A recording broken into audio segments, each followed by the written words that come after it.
Namaku Dewi, dan aku adalah istri dari seorang pria sukses bernama Arman Prasetya, pemilik dan direktur utama PT Cemerlang Abadi, salah satu perusahaan konsultan dan konstruksi terbesar di Jakarta. Orang-orang sering mengira hidupku sempurna. Rumah mewah, mobil mahal, perhiasan berlimpah, dan pesta-pesta sosialita yang bisa dengan mudah aku hadiri kapan saja. Tapi mereka tidak tahu bahwa di balik semua kemewahan itu, aku hanya merasa seperti tamu di rumahku sendiri. Sudah 3 tahun terakhir aku merasa seperti tak dianggap oleh suamiku sendiri. Arman yang dulu perhatian, kini berubah dingin dan acuh. Ia lebih banyak menghabiskan waktunya di kantor, begitulah katanya. Pulang larut malam, kadang tanpa kabar, dan sesekali tak pulang sama sekali. Aku berusaha bertahan, berpikir ini hanya masa-masa sulit dalam pernikahan. Tapi ternyata aku salah. Sejak awal menikah, aku memang tidak pernah ikut campur dalam urusan perusahaan. Arman selalu bilang, tugasmu cukup jadi ibu rumah tangga yang baik, semua urusan bisnis biar aku yang urus. Aku menuruti, karena aku percaya padanya. Tapi akhir-akhir ini, kecurigaan mulai tumbuh. Beberapa karyawan lama mengundurkan diri tanpa alasan yang jelas. Ada juga yang diam-diam mengirim pesan padaku, mengadukan tentang praktik tidak sehat dalam proses rekrutmen. Tapi aku tak langsung percaya, sampai suatu hari, seorang wanita muda yang aku kenal sebagai keponakan asisten rumah tangga kami datang ke rumah. Bu Dewi, saya tahu ini mungkin gak sopan. Tapi saya udah 2 kali daftar kerja ke kantor ibu, dan selalu gagal. Kali ini saya dimintai uang sogokan.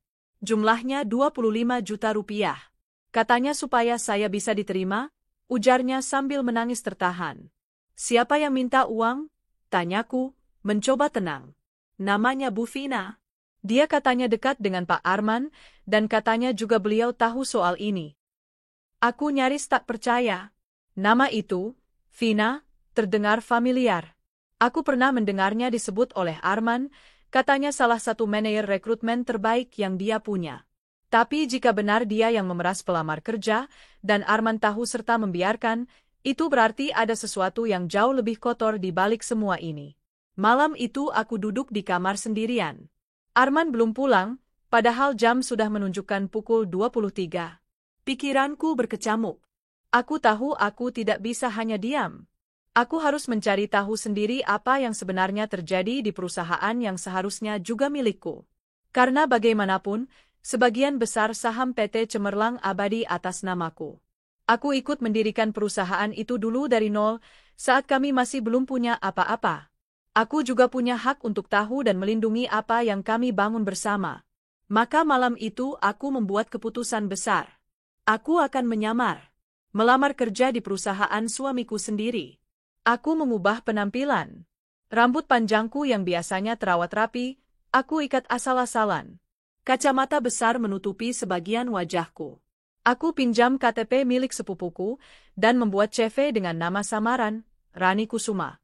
Pendidikan hanya sampai SMA, pengalaman minim. Aku ingin tahu bagaimana perlakuan mereka terhadap pelamar dari kalangan biasa. 2 hari kemudian, aku datang ke kantor PT Cemerlang Abadi.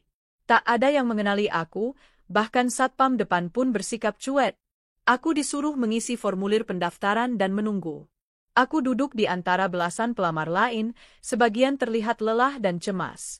Aku sempat mengobrol dengan salah satu dari mereka, seorang pria muda bernama Indra. Ini kali keempat saya melamar ke sini, Mbak.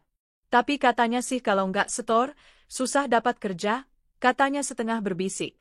Aku diam, pura-pura tak paham. Tapi di dalam hati, aku makin yakin bahwa sesuatu memang tidak beres. Beberapa jam kemudian, seorang wanita cantik dengan pakaian modis datang menghampiri kami. Bibir merah merona, rambut lurus disanggul setengah. Aku langsung mengenalinya. Vina. Rani Kusuma, tanyanya sambil melihat daftar. Saya, jawabku singkat. Bisa ikut saya ke ruangan? Aku mengikutinya ke sebuah ruang kecil di ujung lorong.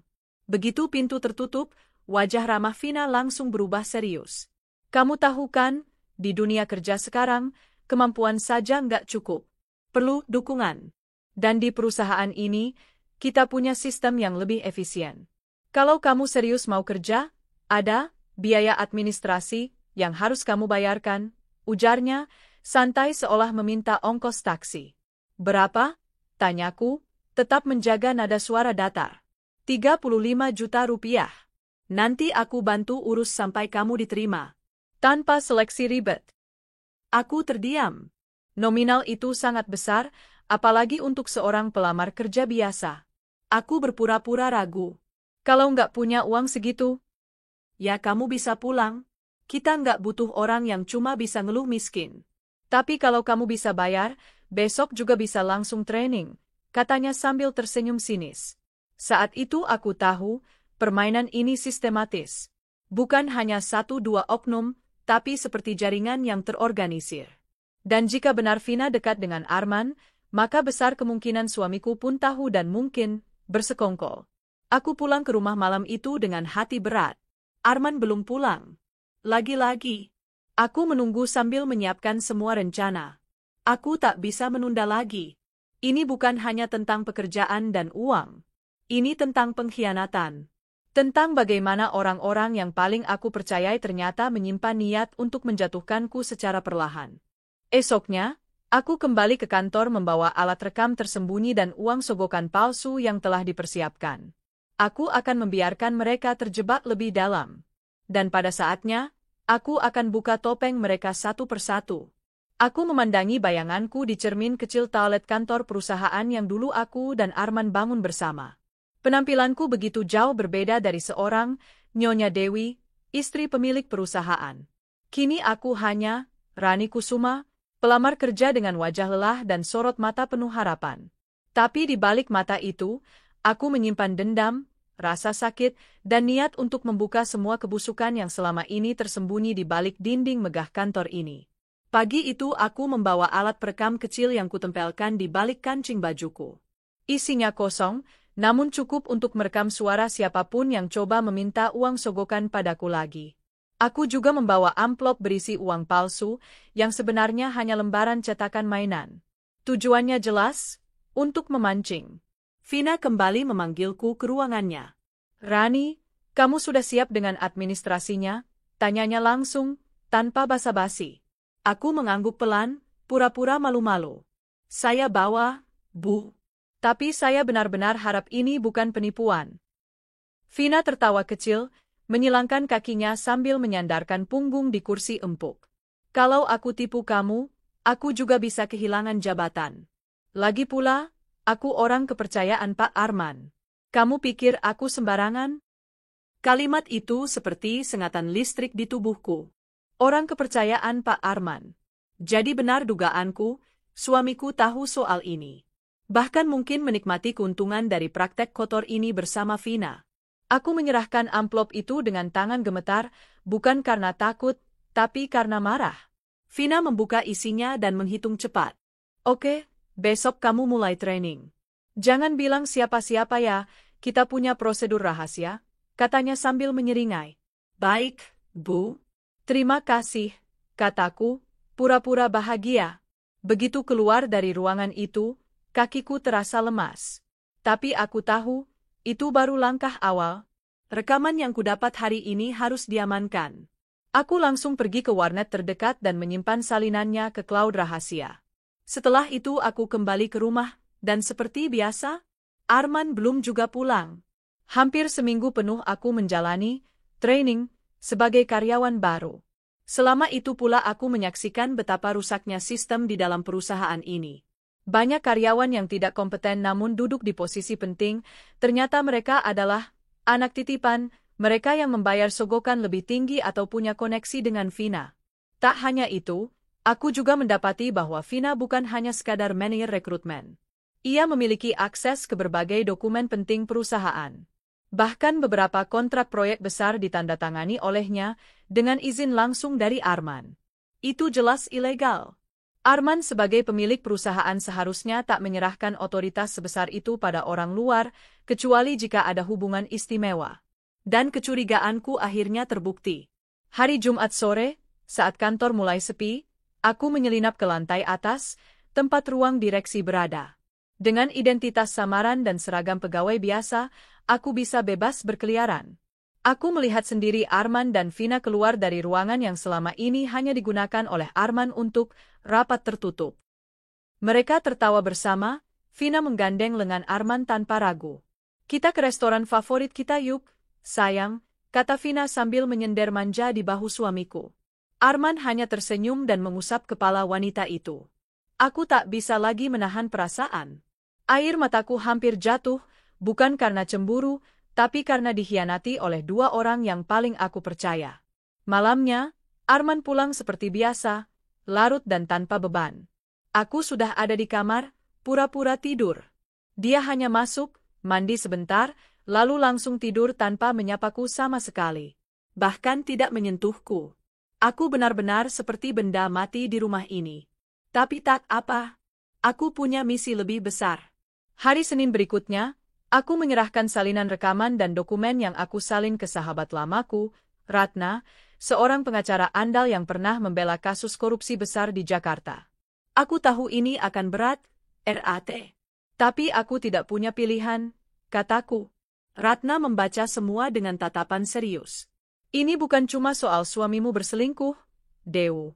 Ini korupsi, penggelapan dana, gratifikasi, dan penyalahgunaan wewenang. Kalau kamu benar-benar mau lanjut, kita harus siap tuntut dua orang sekaligus. Aku mengangguk.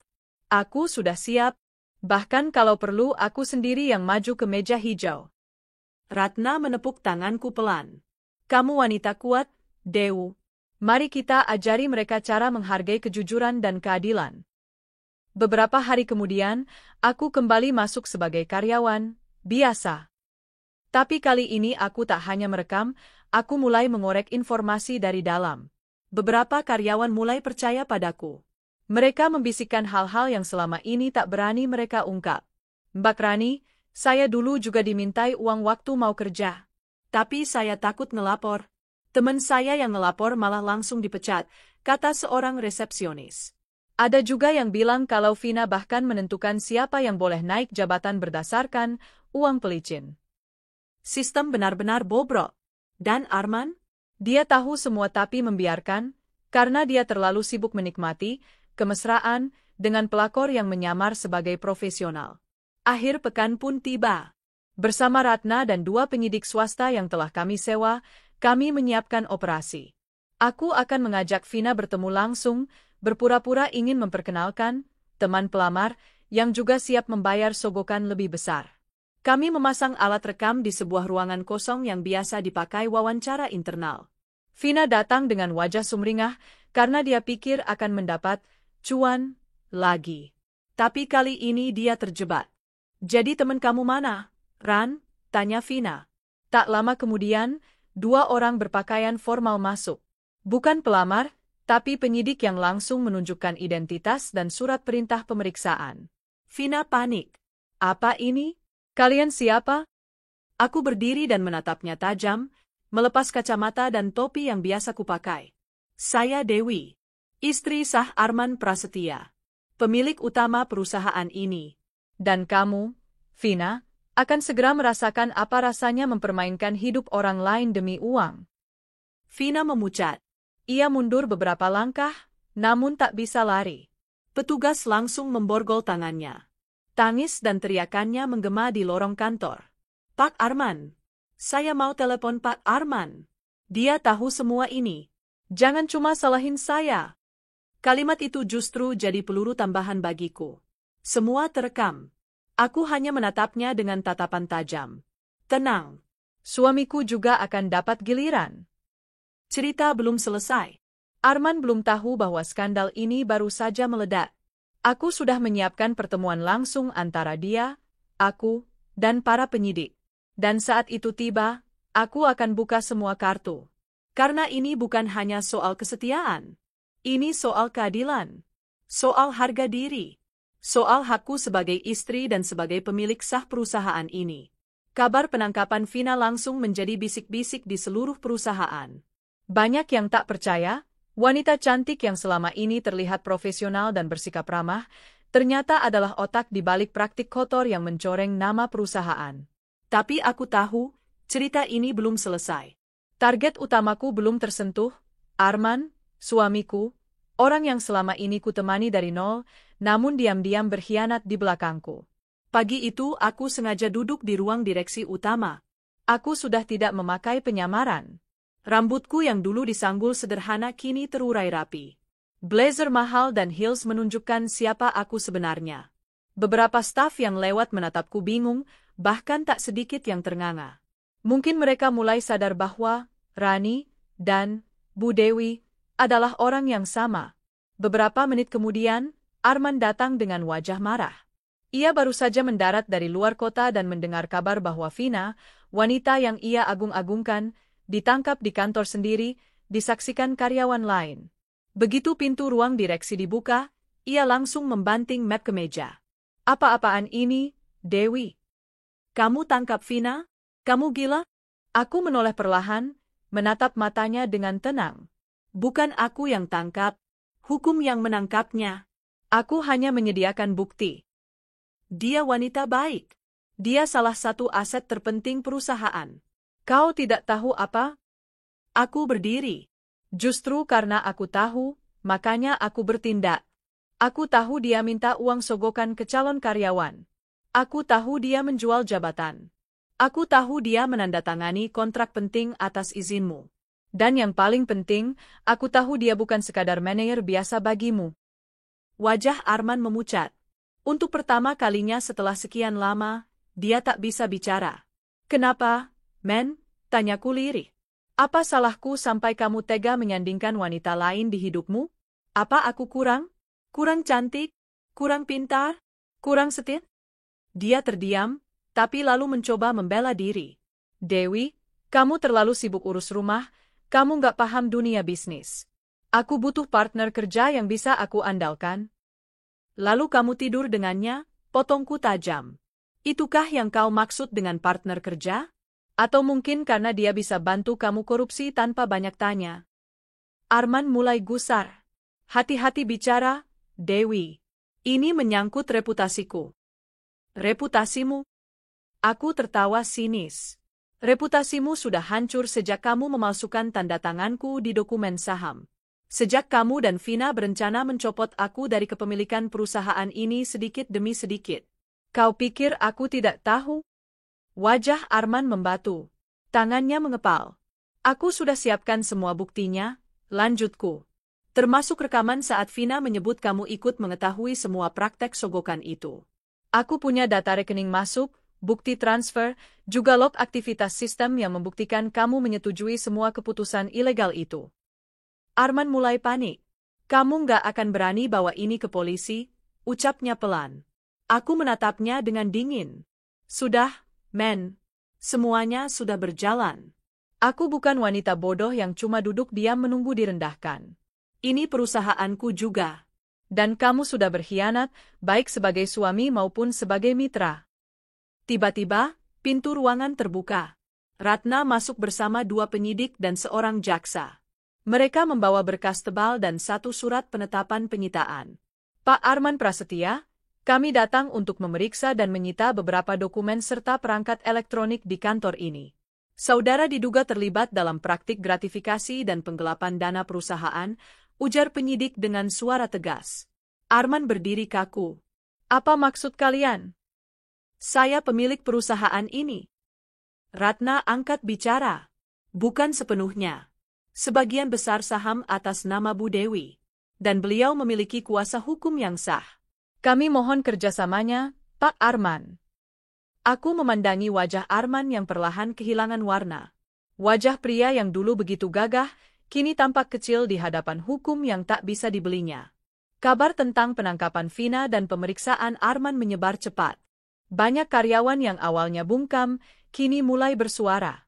Mereka merasa aman karena tahu orang di atas mulai dibersihkan. Beberapa dari mereka mengirim pesan padaku secara pribadi. Terima kasih, Bu Dewi. Kami sudah lama takut bicara. Saya dulu hampir nyerah karena sogokan, tapi ibu membuat kami punya harapan lagi. Aku membalas satu persatu. Tak ada kebahagiaan lebih besar dari melihat keadilan ditegakkan. Namun, malam harinya, Arman mencoba menghubungiku dari kantor polisi. Ia memintaku datang. Entah apa maksudnya, tapi aku mengiyakan. Aku tahu mungkin dia masih menyimpan kartu terakhirnya. Aku datang dengan pengacara. Arman duduk di ruangan tahanan sementara, wajahnya jauh dari sosok pemimpin. Ia tampak lelah dan kacau. Dewi, aku minta maaf. Aku nggak pernah niat jahat sama kamu. Aku cuma terjebak. Vina terlalu kuat mengendalikan semuanya. Aku takut dia akan membuka rahasia bisnis gelapku kalau aku lawan. Aku menghela napas. Kamu sadar nggak? Kamu baru saja mengakui kejahatanmu. Dia terdiam. Aku dulu percaya padamu. Aku pikir kita membangun ini bersama. Tapi ternyata kamu lebih pilih wanita yang memanipulasi kamu demi kekuasaan dan uang. Aku hilaf, Dewi. Tolong bantu aku. Tarik laporan itu. Aku janji akan keluar dari perusahaan, bahkan menceraikan Vina. Aku berdiri perlahan. Arman, kamu bukan hanya menyakitiku sebagai istri. Tapi kamu juga menghancurkan kepercayaan semua orang yang menggantungkan hidup di perusahaan ini. Aku tidak akan tarik laporan. Biarlah hukum yang bicara. Sebelum pergi, aku menatapnya untuk terakhir kalinya. Aku akan bangun kembali perusahaan ini. Tapi tanpamu. Malam itu aku pulang dengan perasaan campur aduk. Tapi satu hal yang pasti, aku tidak akan mundur. Aku akan mengembalikan perusahaan ini menjadi tempat kerja yang bersih, adil, dan profesional. Tak akan ada lagi sogokan. Tak akan ada lagi jabatan dijual. Dan yang paling penting, tak akan ada lagi wanita seperti Vina yang menghancurkan hidup wanita lain demi naik pangkat. Dan aku, bukan lagi istri yang diam dan tunduk. Aku adalah pemilik, pengendali, dan pejuang keadilan. Hari itu adalah hari pertamaku kembali secara resmi ke kantor sebagai pemilik dan pemimpin PT Cemerlang Abadi. Tak lagi dalam penyamaran. Tak lagi menyembunyikan siapa diriku sebenarnya. Aku, Dewi Arman Prasetya, satu-satunya pemilik sah yang tersisa, kembali memegang kendali. Dengan didampingi Ratna dan seorang konsultan bisnis yang aku percayai, aku memasuki gedung megah itu dengan langkah mantap. Karyawan-karyawan menatapku penuh tanda tanya, sebagian ragu, sebagian kagum. Wajah-wajah yang dulu mungkin pernah meremehkanku, kini mulai memahami siapa aku sebenarnya. Di ruang rapat utama, aku mengumpulkan seluruh kepala divisi. Beberapa dari mereka terlihat gelisah, terutama yang selama ini dikenal dekat dengan Vina dan Arman. Saya tahu banyak dari Anda mungkin bingung dan kaget dengan semua yang terjadi. Tapi mulai hari ini, tidak akan ada lagi sistem sogokan. Tidak ada lagi jabatan yang bisa dibeli. Dan tidak ada lagi penyalahgunaan wewenang di perusahaan ini, kataku tegas. Ruangan hening. Ada yang ingin bertanya? Tanyaku. Salah satu kepala bagian, Pak Dwi, kepala keuangan yang selama ini dikenal loyal pada Arman, mengangkat tangan. Maaf Bu Dewi, tapi sistem ini sudah berjalan lama. Kalau Ibu ubah terlalu drastis, bukankah itu bisa mengguncang struktur perusahaan? Aku tersenyum tipis. Pak Dwi, struktur yang rapuh karena berdiri di atas kejahatan memang layak diguncang. Justru saya ingin melihat siapa yang masih berdiri ketika fondasi bersih ditegakkan. Dia terdiam. Beberapa kepala divisi lainnya tampak mengangguk pelan. Ada harapan di mata mereka, terutama yang selama ini memilih diam dan tak punya kuasa. Aku tahu, perjuanganku belum selesai. Justru inilah permulaannya. Dalam beberapa minggu pertama, aku mulai menyisir sistem dari dalam. Aku mengaudit laporan keuangan, mengevaluasi proses rekrutmen, dan membuka kanal aduan untuk seluruh karyawan. Setiap malam aku lembur, menyusuri dokumen demi dokumen, email demi email. Banyak karyawan heran melihat pemilik perusahaan kerja hingga malam, tapi aku tak peduli. Aku sedang menyelamatkan rumah yang kubangun dengan keringat dan air mata. Namun ternyata, musuhku lebih banyak dari yang aku duga. Beberapa karyawan senior mulai menyebarkan isu bahwa aku hanya istri sakit hati yang mencari panggung. Mereka berusaha menjatuhkanku secara halus. Salah satu divisi sengaja menghambat proyek penting, membuat klien hampir membatalkan kontrak. Salah satu stafku yang paling bisa dipercaya, Tia, datang ke ruanganku dengan wajah cemas. Bu Dewi, saya dengar dari beberapa orang di lantai 2. Ada kelompok yang sengaja sabotase kerjaan karena mereka masih loyal ke Pak Arman. Aku menatapnya serius. Siapa saja mereka? Tia menunduk. Pak Dwi salah satunya, Bu. Saya juga dapat bocoran kalau dia sedang mencoba mempengaruhi investor lama untuk tidak percaya pada kepemimpinan Ibu. Aku menghela napas. Aku tahu ini akan terjadi. Arman mungkin sudah di balik jeruji, tapi jejak kekuasaannya masih tertinggal di beberapa orang. Aku harus tegas. Keesokan harinya, aku memanggil Pak Dwi ke ruanganku. Pak Dwi, saya sudah menerima laporan bahwa Anda mencoba mengintervensi beberapa proyek dan menghasut investor. Benarkah begitu? Pak Dwi mencoba membela diri. Bu Dewi, saya hanya menyampaikan fakta. Banyak investor memang mulai ragu dengan arah kepemimpinan Ibu. Mereka butuh kestabilan. Aku mengangguk pelan. Kestabilan yang Bapak maksud adalah kembali ke sistem lama, yang penuh suap dan jual beli jabatan. Pak Dwi tak menjawab. Saya tidak akan memecat Anda sekarang. Tapi saya akan mengaudit semua laporan Anda sejak 3 tahun terakhir. Jika saya temukan satu saja pelanggaran, maka hukum akan bicara. Sama seperti pada Pak Arman. Wajahnya memucat. Bu Dewi. Saya bukan Dewi yang dulu. Sekarang silakan keluar dari ruangan saya. Satu persatu, mereka yang mencoba melawan mulai mundur. Beberapa bahkan mengundurkan diri sendiri. Aku tidak menyimpan dendam, tapi aku juga tidak bisa membiarkan orang-orang seperti itu merusak visi baruku. Namun di tengah semuanya, ada satu kejadian yang membuatku kembali rapuh. Sore itu, aku menerima surat, tanpa nama pengirim. Di dalamnya hanya ada foto. Foto Arman dan Vina, bersama seorang anak kecil, laki-laki berusia sekitar 2 tahun. Di balik foto itu, tertulis, "Dia bukan anakmu, tapi dia adalah pewaris Arman. Kamu bisa buang Arman, tapi tidak bisa menghapus darahnya." Tanganku gemetar. Anak itu, anak hasil perselingkuhan? Aku terdiam. Untuk pertama kalinya dalam berminggu-minggu, air mataku jatuh lagi. Aku pikir semua rasa sakit sudah habis. Tapi ternyata luka lama itu masih terbuka. Aku memandangi foto itu lama, sebelum akhirnya membakarnya. Bukan karena aku ingin melupakan, tapi karena aku tahu masa lalu tidak bisa aku ubah, tapi masa depan masih bisa aku atur. Beberapa bulan pun berlalu. Perusahaanku kini mulai pulih. Proses rekrutmen menjadi lebih transparan. Banyak wajah-wajah baru yang datang dengan semangat murni, bukan karena menyuap. Aku juga mempromosikan beberapa staf lama yang jujur dan bekerja keras, mereka yang dulu tak punya kesempatan karena sistem sogokan. Investor yang awalnya ragu, kini kembali percaya. Aku bahkan mendapat undangan untuk menghadiri Forum Pemilik Bisnis Wanita Indonesia. Di sana, aku diminta berbicara tentang pengalaman menjadi pemimpin setelah pengkhianatan. Bagaimana rasanya Ibu bangkit dari bayang-bayang suami yang menghancurkan nama perusahaan? Tanya salah satu peserta. Aku menjawab dengan senyum tenang, saya tidak bangkit dari bayang-bayang. Saya bangkit dari dalam luka. Dan luka itu kini jadi kekuatan. Tapi aku tahu, cerita ini belum selesai. Karena sistem yang rusak butuh waktu untuk diperbaiki. Karena masih ada pihak yang diam-diam menyimpan dendam. Dan karena masih ada hati yang harus sembuh. Namun kini, aku tak lagi takut. Aku bukan hanya istri dari seorang mantan pengusaha korup. Aku adalah pemilik perusahaan yang bersih. Dan lebih dari itu, aku adalah wanita yang menolak tunduk pada pengkhianatan. Hari demi hari, rencana Dewi semakin matang. Ia tak bisa lagi hanya mengumpulkan bukti diam-diam. Kali ini ia harus menjebak mereka dalam situasi yang tak terbantahkan.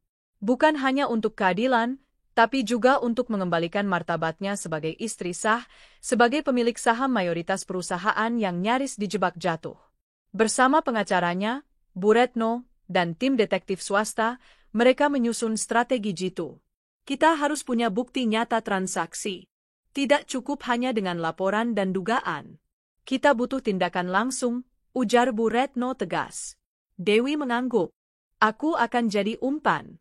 Kita akan munculkan pelamar fiktif yang bersedia pura-pura menyetor uang sogokan ke tangan Vina langsung. Seorang wanita muda bernama Intan disiapkan menjadi pelamar gadungan. Ia adalah salah satu anggota tim investigasi, fasih berbicara, dan punya rekam jejak bersih. Hari penjebakan. Di sebuah ruangan rekrutmen yang biasa digunakan untuk wawancara, Vina tengah duduk anggun seperti biasanya. Ia mengenakan blus putih ketat dan rok pensil hitam, penampilannya selalu memesona. Ia tak menyadari bahwa seluruh ruangan telah dipasangi kamera tersembunyi oleh tim Dewi sehari sebelumnya. Intan datang, membawa map lamaran kerja dan sebuah amplop besar. Maaf, Kak Vina. Ini uang yang kemarin Ibu minta. 20 juta seperti yang disuruh, agar saya bisa masuk jadi asisten manajer. Vina menyeringai puas. Ia meraih amplop itu tanpa ragu, dan dengan santainya memasukkan ke laci meja. Itu baru modal awal, ya. Nanti kalau kamu udah kerja, saya bakal bantu naikkan posisi kamu asal kamu loyal, ujar Vina tanpa tahu dirinya sedang direkam dari 3 sudut berbeda. Terima kasih, Kak. Saya janji akan loyal, jawab Intan menahan emosi. Setelah Intan keluar ruangan, tim polisi yang sudah bekerja sama dengan Dewi langsung menyergap masuk. Vina terkejut, berdiri dengan wajah pucat. Apa-apaan ini? Kalian siapa? Teriak Vina panik.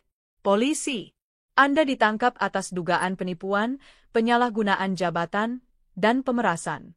Silakan ikut kami ke kantor, jawab seorang petugas dengan tenang. Apa?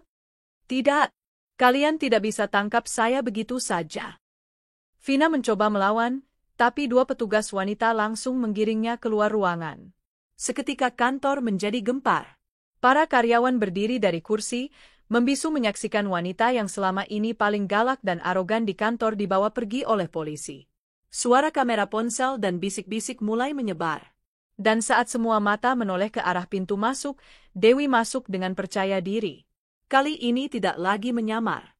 Ia tampil sebagai dirinya sendiri, istri sah pemilik perusahaan dan pemilik saham mayoritas. Mengenakan blazer abu-abu dan wajah tanpa senyum, ia berdiri di hadapan para staf. Aku Dewi, dan aku pemilik perusahaan ini, ucapnya dengan tenang namun menggetarkan. Reaksi karyawan. Semua karyawan terdiam. Mereka saling pandang tak percaya. Sebagian langsung menunduk malu karena pernah mengabaikan Dewi saat menyamar dulu. Aku masuk ke perusahaan ini menyamar sebagai pelamar kerja, dan aku menemukan sendiri betapa busuknya sistem rekrutmen yang selama ini dijalankan. Banyak dari kalian yang baik, yang jujur. Tapi beberapa di antara kalian, seperti Vina, sudah merusak perusahaan ini dengan menjadikan kursi jabatan sebagai komoditas, ujar Dewi lantang.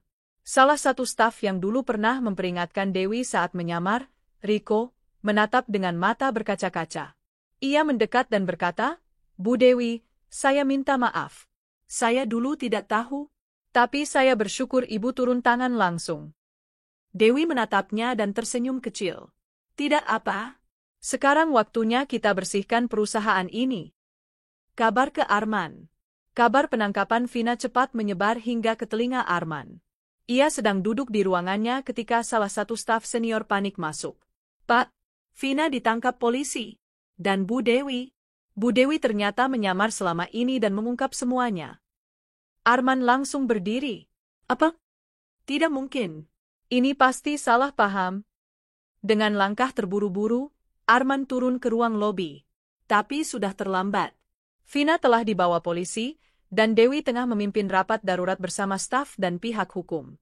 Ia berdiri di luar ruangan, menatap melalui kaca bening, wajahnya tegang, bingung harus bagaimana. Ia tak tahu kalau rencana Dewi jauh lebih besar dari yang ia kira. Setelah rapat, Dewi berjalan keluar. Arman langsung menghampirinya. Dewi, ini semua apa? Kamu jebak Vina. Dewi menatap tajam suaminya. Bukan menjebak. Aku hanya memperlihatkan siapa dia sebenarnya. Dewi, kamu jangan keterlaluan. Vina hanya mencoba membantu proses rekrutmen. Dengan minta uang 20 juta dari pelamar? Itu bantu namanya, balas Dewi tajam. Arman terdiam. Ia mencoba menyusun kata, tapi tak ada lagi alasan yang bisa menyelamatkannya. Ia tahu, semua sudah terbongkar. Dan kamu pikir aku nggak tahu kamu juga terlibat? Kamu menyuruh staf hukum memalsukan tanda tanganku untuk menjual saham? Kamu pikir aku bodoh, men? Suara Dewi meninggi, tapi tetap tenang. Arman mencoba menjangkau lengan Dewi. Aku cuma Aku hanya ingin menjalankan perusahaan dengan lebih fleksibel, tanpa campur tangan kamu. Dengan cara menyingkirkan istrimu sendiri? Menggandeng pelakor untuk merampas semuanya dariku, tanya Dewi getir. Mata Arman mulai berkaca. Tapi Dewi tak tergerak. Hatinya telah lama disayat pengkhianatan. Besok polisi akan panggil kamu juga. Bukti sudah cukup. Kamu bukan cuma suami yang mengkhianati istri, tapi juga pemimpin yang menghancurkan perusahaan, ucap Dewi pelan namun menyakitkan. Hari itu kantor tak lagi seperti biasanya. Orang-orang mulai sadar bahwa kebenaran akan selalu menemukan jalannya. Vina mendekam di tahanan, menanti proses hukum. Arman hanya bisa duduk lesu di ruangannya, menatap kosong tanpa arah. Sementara Dewi, setelah membersihkan kantor dari racun-racun dalam selimut, berdiri di balkon lantai atas. Angin sore berhembus pelan. Ia tahu perjalanannya belum selesai. Tapi untuk pertama kalinya dalam hidupnya, ia berdiri sebagai seorang wanita yang tak bisa lagi dianggap remeh, seorang istri yang tak akan lagi diam saat dilukai. Arman duduk di ruang kerjanya, wajahnya gelisah setelah mendengar kabar penangkapan Vina oleh pihak berwajib. Tangannya gemetar saat menekan tombol panggilan cepat ke ponsel Vina. Tidak aktif. Berkali-kali dia mencoba, namun nihil. Panik mulai menyerang, keringat dingin membasahi pelipisnya. Tidak mungkin, kenapa bisa? Gumamnya tak percaya. Siapa yang menjebatnya? Siapa yang berani? Arman segera mengambil kunci mobil dan meninggalkan kantor menuju kantor pusat, tempat kejadian penangkapan itu berlangsung. Ia tak tahu bahwa langkahnya kali ini akan membawanya ke titik kehancuran yang tidak pernah ia bayangkan. Sementara itu, di kantor pusat, Dewi berdiri tegak di hadapan seluruh jajaran staf dan beberapa petugas kepolisian yang baru saja menggiring Vina ke dalam mobil tahanan. Semua mata tertuju padanya, wanita sederhana yang dulu melamar kerja dengan nama palsu, kini tampil dengan elegan dalam balutan jas putih bersih. Bu Dewi, jadi selama ini, Anda, bisik salah satu manajer SDM yang dulu memaksa, Dina, nama samaran Dewi, untuk menyerahkan uang sogokan. Dewi mengangguk pelan. Saya istri sah pemilik perusahaan ini. Tapi saya bukan datang sebagai istri Arman. Saya datang sebagai pihak yang muak melihat perusahaan yang saya bantu bangun dikotori oleh korupsi dan kemunafikan. Beberapa staf terkejut. Tak sedikit yang merasa malu, mereka yang dulu meremehkan dan bahkan ikut menekan Dina untuk membayar sogokan. Beberapa langsung menunduk dalam diam, tak mampu menatap wanita yang kini menjadi pusat perhatian itu. Tiba-tiba suara langkah tergesa terdengar dari arah lift. Semua orang menoleh. Arman muncul dengan wajah panik. Matanya mencari-cari sosok Vina, tetapi hanya menemukan petugas polisi dan Dewi, gumamnya pelan, tak percaya. Dewi menoleh dengan ekspresi tenang, tanpa senyum. Akhirnya datang juga, katanya pelan namun penuh ketegasan. Arman mendekat cepat. Apa yang terjadi? Apa yang kamu lakukan pada Vina? Kamu menjebatnya? Dewi menghela napas. Bukan menjebat. Hanya membuat skenario agar kebenaran muncul di permukaan. Kamu pikir saya tidak tahu permainan kotor di balik rekrutmen?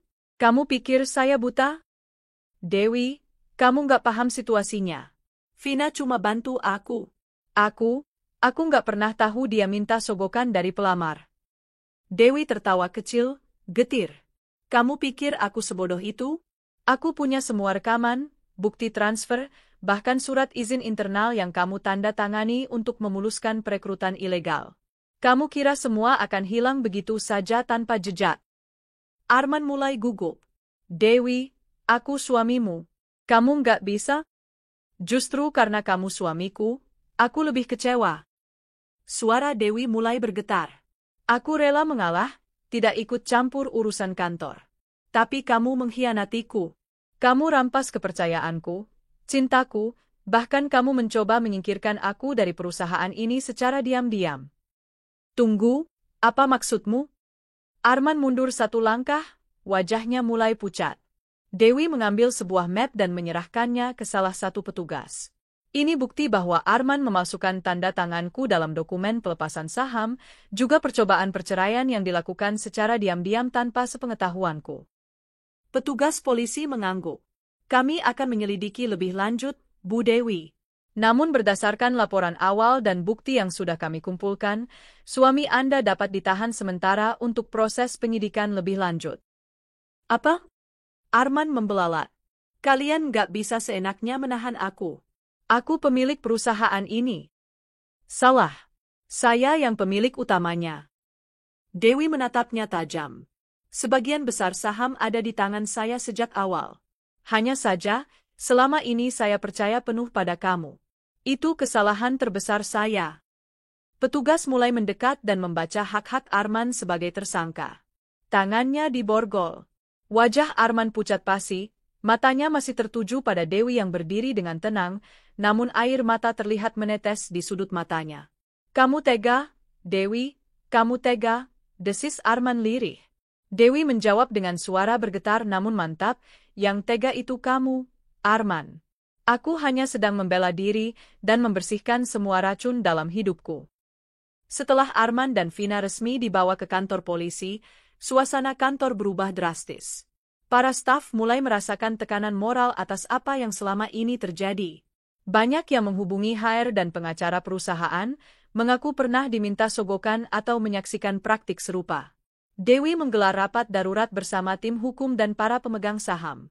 Saya akan mulai audit internal. Semua proses rekrutmen dan promosi akan diperiksa ulang. Jika terbukti ada yang terlibat, siapapun itu, akan diberi sanksi, ucapnya tegas. Seorang direktur yang tadinya loyal pada Arman mencoba bertanya dengan nada sinis, apa ibu yakin bisa mengelola perusahaan sebesar ini sendirian? Dewi tersenyum. Saya tidak sendiri. Saya akan membentuk tim baru yang kompeten dan bersih. Saya lebih percaya orang-orang jujur dari nol daripada petinggi yang berkhianat demi kepentingan pribadi. Rapat ditutup dengan suasana menegangkan. Namun banyak staf muda mulai menatap Dewi dengan harapan baru. Malam itu, Dewi pulang ke rumah besar yang kini terasa kosong. Tak ada Arman, tak ada Vina, tak ada keributan, tak ada aroma parfum mahal yang menyengat seperti dulu saat Vina diam-diam sering datang. Ia masuk ke kamar, membuka berkas-berkas lama, lalu duduk di hadapan cermin.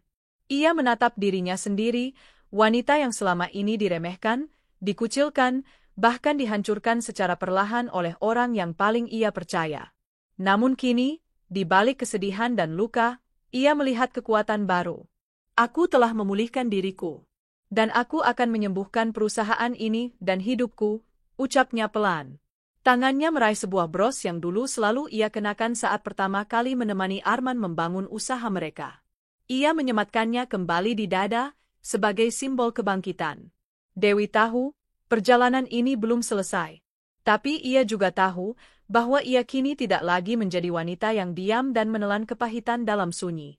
Ia kini adalah perempuan yang berdiri tegak atas kebenaran, dan siap memimpin, dengan hati yang bersih dan tekad yang tak tergoyahkan.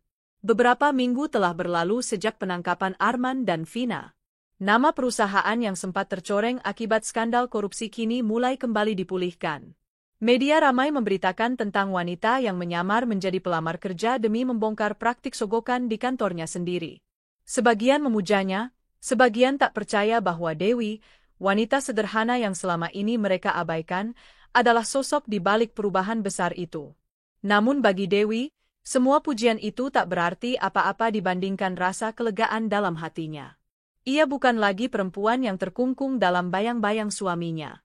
Ia kini menjadi dirinya sendiri, pemilik sah perusahaan, pemimpin yang berdiri karena keberanian dan prinsip.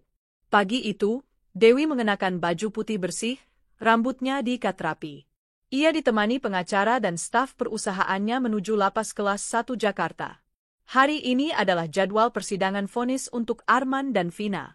Banyak media menunggu di luar gedung pengadilan, menyoroti langkah Dewi dengan kamera dan pertanyaan yang deras mengalir. Bu Dewi, apakah Anda masih menyimpan dendam kepada suami Anda? Benarkah Anda akan mencabut gugatan agar dia bebas? Apakah benar Anda sudah menikah diam-diam dengan orang lain? Dewi hanya tersenyum tipis, tak menjawab satupun. Baginya, hari ini bukan tentang mereka yang ingin tahu. Ini adalah tentang penutupan luka yang ia tanggung selama bertahun-tahun. Saat sidang dimulai, ruangan penuh sesak. Vina tampak kurus, wajahnya tak terawat. Sementara Arman duduk di samping pengacaranya, wajahnya letih dan tertunduk. Tak ada lagi kemewahan dalam dirinya. Tak ada lagi wibawa pemilik perusahaan. Ia hanyalah seorang terdakwa yang kini menanti keadilan. Jaksa membacakan seluruh bukti dan tuntutan. Vina terbukti bersalah menerima dan memfasilitasi pungutan liar terhadap lebih dari 23 pelamar kerja dalam 2 tahun terakhir.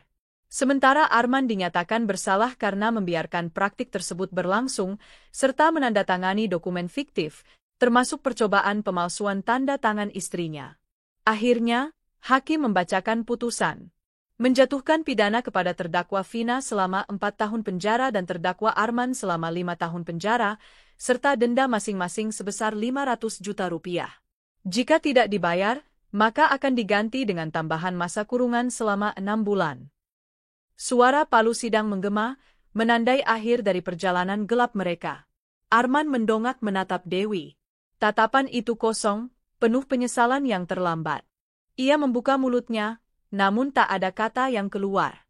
Ia tahu tak ada kata maaf yang cukup untuk memperbaiki semua yang telah hancur. Selepas sidang, Dewi duduk di taman pengadilan. Angin sore bertiup lembut, seakan ikut menenangkan gejolak dalam hatinya. Ia memandang ke langit biru, lalu mengeluarkan sebuah surat dari dalam tasnya. Surat dari Arman. Dewi, jika kamu membaca surat ini, itu berarti semua sudah selesai. Aku tahu aku salah. Bukan hanya soal Vina, bukan hanya soal perusahaan, tapi karena aku telah kehilangan diriku sendiri. Aku berubah jadi lelaki yang serakah dan tidak tahu diri. Kamu benar, selama ini aku hanya memanfaatkan nama dan kepercayaanmu. Aku tidak minta kamu memaafkanku sekarang. Tapi aku mohon, jangan berhenti menjadi dirimu yang luar biasa. Kamu layak bahagia, bahkan jika bukan dengan aku. Maafkan aku. Aman. Air mata menetes di pipi Dewi. Ia tidak menangis karena lemah, tetapi karena akhirnya semua beban itu bisa ia lepaskan. Ia menggenggam surat itu erat, lalu merobeknya perlahan dan membiarkannya terbawa angin. Aku sudah memaafkanmu, Arman, tapi tidak akan pernah kembali. Beberapa bulan kemudian, gedung utama perusahaan tampak berbeda. Logo perusahaan diganti lebih modern, disertai slogan baru. Integritas adalah pondasi. Di dalam kantor, wajah-wajah lama telah berganti. Banyak karyawan muda direkrut lewat sistem seleksi transparan. Semua pelamar kini bisa mendaftar lewat platform online resmi tanpa embel-embel, orang dalam, atau uang pelicin. Dewi kini bekerja di ruang kerja yang dulu diduduki Arman. Namun ia mendesain ulang ruang itu, tak ada meja besar mewah, tak ada lemari penuh trofi palsu. Ruang itu kini bersih, hangat, penuh tanaman hijau dan papan ide di dinding. Ia ingin kantornya terasa seperti tempat tumbuh, bukan tempat untuk menekan orang lain. Suatu hari, ia menerima kunjungan dari mantan pelamar bernama Lilis, wanita muda sederhana yang dulu ditolak karena tak mampu membayar sogokan. Kini, Lilis diterima sebagai staf administrasi berkat sistem baru yang Dewi terapkan. Bu Dewi, saya masih nggak percaya bisa kerja di sini, kata Lilis sambil tersenyum haru. Terima kasih karena sudah memperjuangkan keadilan. Dewi tersenyum dan menggenggam tangan Lilis. Kamu pantas mendapatkan kesempatan. Jangan kecewakan dirimu sendiri. Buktikan bahwa orang jujur juga bisa berhasil. Kehidupan pribadi Dewi pun perlahan membaik. Ia memang belum siap membuka hati untuk cinta baru. Tapi ia mulai menikmati waktu untuk dirinya sendiri, pergi liburan ke tempat yang dulu hanya menjadi impian, mengunjungi panti asuhan yang dulu pernah ia bantu, hingga mulai menulis buku tentang perjalanannya sebagai perempuan yang bangkit dari pengkhianatan. Judul bukunya, Menyamar Demi Keadilan, Kisah Seorang Istri yang Bangkit dari Luka. Buku itu menjadi bestseller dalam waktu singkat. Banyak perempuan terinspirasi oleh kisahnya. Ia diundang ke berbagai seminar, menjadi pembicara motivasi, bahkan dijadikan tokoh utama dalam sebuah film televisi. Namun di balik semua itu, Dewi tetap sederhana. Ia tidak berubah jadi sombong. Ia tetap naik mobil biasa, makan di warung, dan menyapa setiap staf dengan ramah. Baginya, kemenangan bukan soal menjatuhkan orang yang menyakitinya, tapi tentang bangkit, membuktikan bahwa kebaikan dan kejujuran masih bisa jadi pemenang di dunia yang penuh tipu daya. Suatu malam, setelah menghadiri acara amal, Dewi duduk di balkon rumahnya, memandang bintang. Ia menyesap teh hangat sambil tersenyum kecil. Dalam hati, ia berkata, "Dulu aku pikir hidupku berakhir saat dikhianati. Tapi ternyata, itu adalah awal dari segalanya. Terima kasih, semesta, karena membuatku kuat dengan cara yang tak pernah aku bayangkan." Lalu ia menatap ke langit dan berbisik pelan, "Kini aku bebas. Dan aku bahagia, bukan karena memiliki segalanya, tapi karena aku tidak lagi takut kehilangan apapun."